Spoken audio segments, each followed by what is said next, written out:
I hadn't been to my grandma's house in years. I only went because I was burned out, barely sleeping, and my mom said I needed a break. "Go stay with Grandma for a week," she insisted. "It'll be good for you."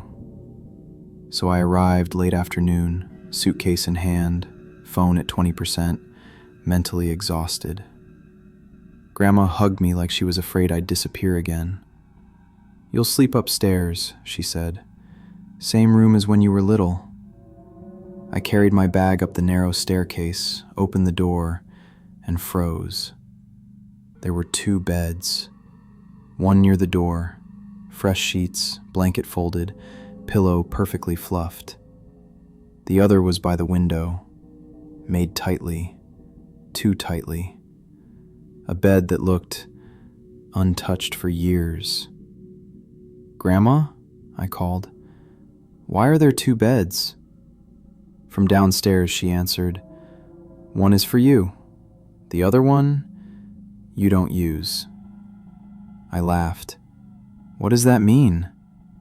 She came upstairs with a towel, stepped inside, and her eyes immediately avoided the window bed. "You sleep on this one," she said, patting the bed near the door. "Don't lie on the bed by the window. Promise me." I asked why. She didn't answer. Night 1. The house was so quiet it felt unreal. No cars, no neighbors, no city hum. Just old wood settling and my tired breathing. Sometime after 3 a.m., I woke up with that strange sense that someone had just walked by me. I opened my eyes slowly. A pale strip of streetlight slipped through the curtain, landing directly across the window bed. At first it looked normal. Then I saw it. A dip in the mattress, right where someone's legs would be. I blinked hard. The dip looked deeper. I grabbed my phone and turned on the flashlight. Instantly, the blanket went smooth again. Perfect. Untouched. The time read 3:12 a.m. I turned the light back off and forced myself to sleep. In morning. At breakfast, Grandma asked, "You slept in your bed, right? The one by the door?" "Yeah. Why?"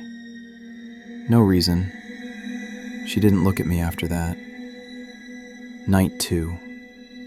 This time, I used a sleep recording app, just to prove the house was making noises, not my imagination. I put the phone on the bedside table, turned off the lamp, and lay down. The silence felt thick. Then, the mattress on the window bed creaked. Soft, slow, like someone lying down and settling. My breath caught. Then I heard it, a quiet exhale. Not mine, from the bed by the window. I froze, and then a whisper drifted through the room. "Don't turn on the light." My heart slammed into my ribs. I didn't move. I didn't breathe. We stayed like that, me in my bed, her in hers, until I must have passed out. In morning, the window bed was perfect again. My phone was on the floor between the 2 beds. Hand shaking, I listened to the audio. My breathing, then her breathing. Shallow, soft, right next to the microphone. Then her voice, "Don't turn on the light." My breath sped up on the recording. At the end, there was one more whisper. "I don't want to see it." A click. Recording ended. I asked Grandma quietly, "Who slept in that window bed?" She stopped stirring her tea. "My youngest," she whispered. "Your aunt. You're named after her. She was your age when she got sick. She spent her last months in that room, always by the window. She hated lights.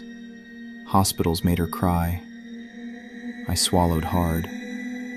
What did she mean when she said she didn't want to see it? Grandma looked away. She said when the light was on, she could see things she didn't want to. Shadows, faces, something near the window. She died quietly one night, in that bed. That's why I told you not to use it. Then she looked at me carefully. Did she disturb you? I shook my head slowly. No, she just didn't want the light on. Grandma exhaled, relieved. Stay one more night, she said gently, but sleep in the dark. For her. The last night. I didn't record anything. I didn't touch my phone. I turned off the lamp, lay down, and faced the window bed. Slowly, the blanket shifted.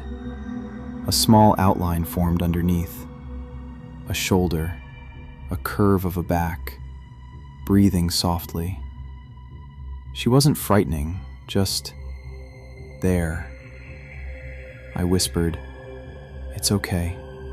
I won't turn it on." The air felt warm for a moment, peaceful. I fell asleep like that. In the morning, both beds were perfectly made. My phone was untouched. No new recordings, no whispers. I left that afternoon. Now I'm back home. City lights, noisy neighbors, nothing paranormal. But sometimes at 3 a.m., when I reach for the lamp, I still stop halfway. Because I still hear that voice. Don't turn on the light.